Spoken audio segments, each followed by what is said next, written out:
Hello student, welcome to TSN। Good morning student. 12th class आपका last chapter है ये Indian economy का, chapter number 6, first term के course का last chapter rural development. Last chapter human मैंने capital formation complete करवाया था। 5th chapter poverty complete हो गया था। ये सारी चीज़ें कंप्लीट हो चुकी है। अब हम जो लास्ट चैप्टर है हमारा वो है rural development. In this chapter, we have studied, understand the rural development and the major issues associated with it development कि रूरल गवर्नमेंट में रूरल डेवलपमेंट में क्या क्या प्रॉब्लम्स आई हैं, appreciate how crucial the development of rural areas is for India's overall development में क्या problem या क्या क्या जो क्रिटिकल कंडीशंस हुई हैं वो सारी क्या आती है। Understand the critical role in credit and market system in rural development, क्या क्रेडिट और क्या मार्केट सिस्टम हो रहा है रूरल डेवलपमेंट में, एंड क्रेडिट के लिए क्या क्या उपाय किए गए हैं। Importance of diversification of productive activities livelihood में जो है वो सारी, इसके द्वारा हम सिग्निफिकेंस ऑर्गेनिक फार्मिंग के बारे में भी इसमें कम्प्लीटली स्टडी करेंगे। एक डेफिनेशन या एक क्योटो यहाँ पर दिया हुआ है, उसे देखेंगे आप।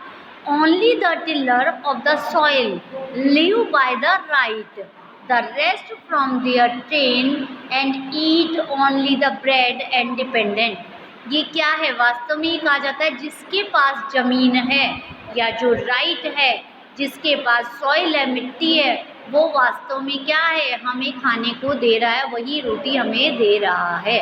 सो ये हम कह सकते हैं। सो इंट्रोडक्शन हमारा यह आता है कि in this chapter 4th chapter में हमने पढ़ चुके हैं कि poverty was a major challenge. जो इंडिया के अंदर है वो पॉवर्टी मेजर चैलेंज है इंडिया का। We also come to know the majority of poor live in rural areas, कि हमारे एरियाज़ में जो रूरल एरियाज़ में मेजोरिटी मेन रीज़न है where they do not have access the basic necessity of life. वे लोग अपनी जो बेसिक नेसेसिटीज़ है लाइफ की वो भी कम्प्लीटली पूरी नहीं कर पा रहे हैं जो लोग रूरल एरियाज़ में रहते हैं। Agriculture is the main source of livelihood in rural sector. Mahatma Gandhi once said that the real progress of India did not mean simply the growth of expansion of India industrial urban centers, है ना, but mainly the development of villages। कि वास्तव में development वो नहीं है। महात्मा गांधी ने एक बार कहा था कि डेवलपमेंट हम इंडस्ट्रियल सेक्टर में करेंगे तो उससे डेवलपमेंट नहीं है इंडिया का, क्योंकि India is agriculture country. So agricultural countries के अंदर 70% of population engaged in agriculture work. So यहाँ की 70% जनता एग्रीकल्चर में इन्वेस्ट करती है, अंगेज है। तो यहाँ पर ये बताया गया है कि यदि एग्रीकल्चर के अंदर हम लोग अगर डेवलप करते हैं तो हमारा वास्तविक में डेवलपमेंट होता है। This idea of village development being the center of the overall development of nation is relevant even today. Why is this so? ये क्यों है? Why should we attach some significance of rural development when we see around as fast growing cities with large industries and modern formation of technology hubs? It is because more than 2/3 of India's population depend on agriculture। ये मैंने अभी भी बताया। That is yet to become productivity enough to produce for them। क्यों होता है ये सब? क्योंकि प्रोडक्टिविटी इतनी हो रही है कि वो लोग इजीली शहरों में बैठकर अपना काम कर सकते हैं, उन्हें खाने को पूरा मिल रहा है। सो 1/4 of the rural India still living in project poverty. इसीलिए इंडिया की कम से कम 1/4 जो जनता है वो पॉवर्टी को गेन कर पा रही है, और मेन चीज़ है पॉवर्टी, मेन रीज़न हो रहा है इंडिया का।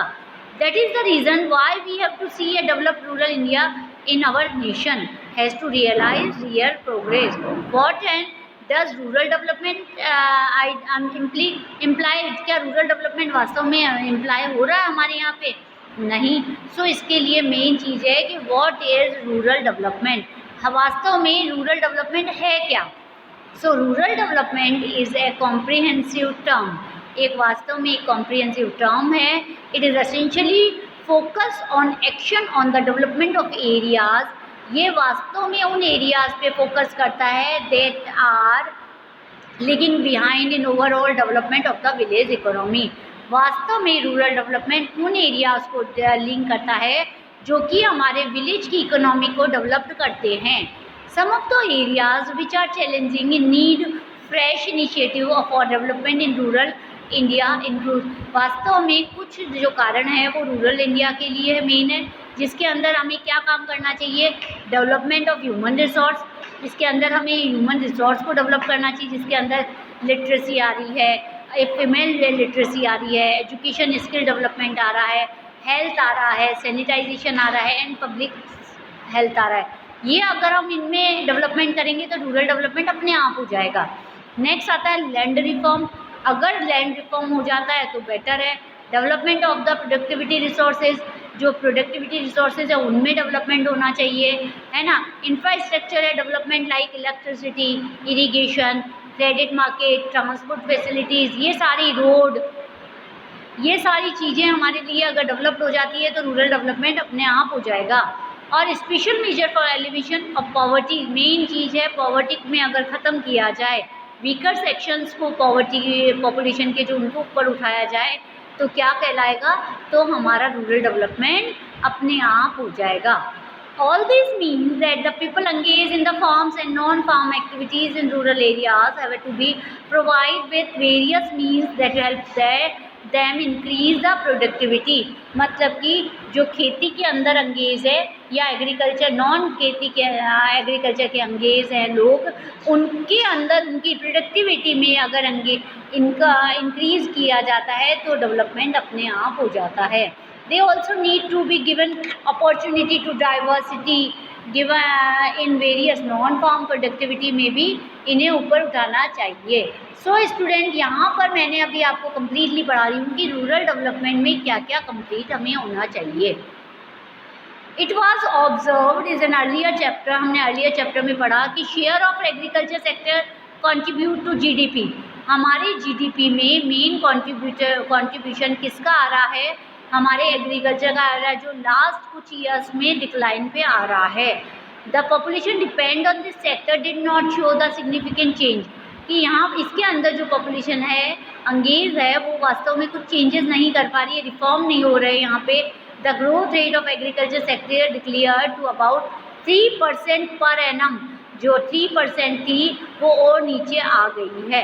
सो यहाँ पर हम कुछ दिया हुआ है कि they also argue that the inequality infrastructures की कमी के कारण lack of alternative employment opportunity नहीं मिल रही है उन लोगों को। The industry and sector, service sector है वो बढ़ रहे हैं, इंक्रीज कैजुलेशन ऑफ एम्प्लॉयमेंट बढ़ रहे हैं। Further implementation of development, the impact of this phenomena can be seen from the growth industries which, जो विटनेस है हमारे वो हमें दिख रहे हैं सामने इंडिया के अंदर।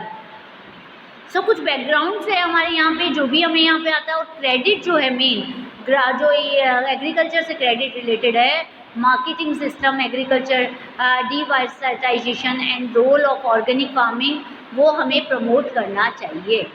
नेक्स्ट हमारा आता है credit and marketing in rural areas. Main जो रूरल एरियाज में डेवलपमेंट का रीज़न है, अगर हम क्रेडिट को सही रखेंगे तो डेवलपमेंट अपने आप हो जाएगा। So first, what is credit?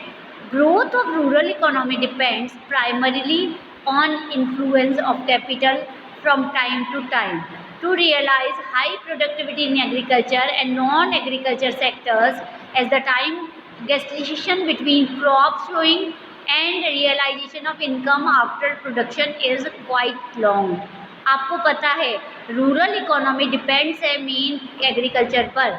वो वहाँ पर क्या होता है, अगर हमने एग्रीकल्चर के अंदर जब हमारे क्या होता है, जब क्रॉप उगाई जाती है और जब बेची जाती है उसके बीच में काफ़ी टाइम ड्यूरेशन है। सो इनकम उस समय बहुत, इनकम पाने का साधन बहुत लंबा हो जाता है, टाइम पीरियड बहुत लंबा हो जाता है।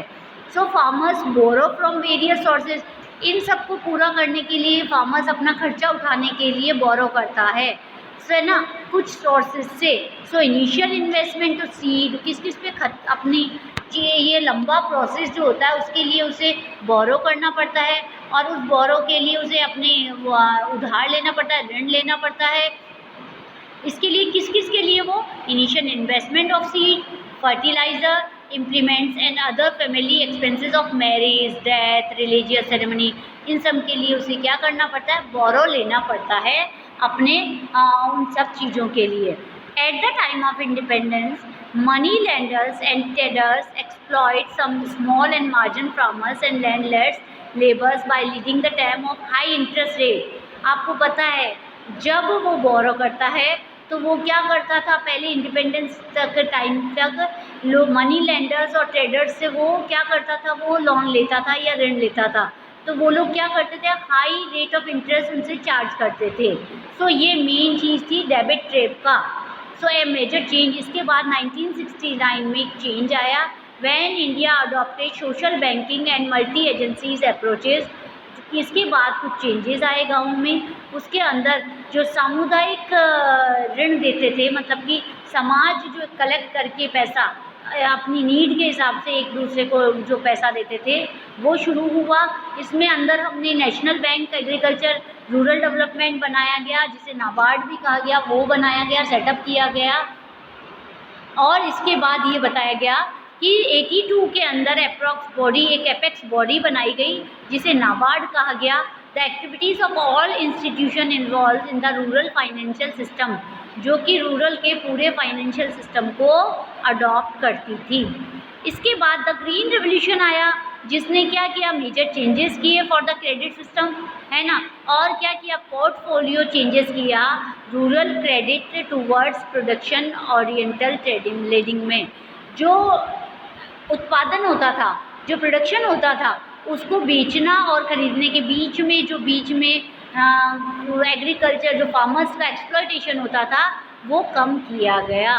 So student, the institution structure of rural banking today consist of set of multi agencies बनाई गई। इनके अंदर हम आरआरबी जिसे रीजनल रूरल बैंक कहते हैं, ये शॉर्ट फॉर्म आप याद कर लीजिएगा, लर्न करिएगा।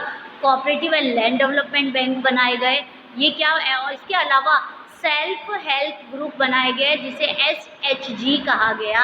वो क्या करते थे काम, वो क्या, इसको शॉर्ट फॉर्म में बता रही हूँ मैं, वो मतलब कि एक ये आपको इसके अंदर ये भी दिख रहा है कि द पुअर वुमेन बैंक। ये आप पढ़ेंगे कि केरल के अंदर एक लेडीज़ ने, टोटल लेडीज़ ने मिलके 95 में अपनी छोटी छोटी जो इनकम्स होती थी उनको सेविंग किया और उसके बाद एक बैंक बनाया। उस बैंक में करोड़ों रुपए इकट्ठे करे उन्होंने और उससे उन्हें छोटी छोटी जो लोन थे वो देना, प्रोवाइड करना शुरू किया, जिस पे कम इंटरेस्ट लिया गया। ये क्या था, SHG कहलाया। तो same thing is like that SHG, ये आप कम्प्लीटली इसमें पढ़ेंगे।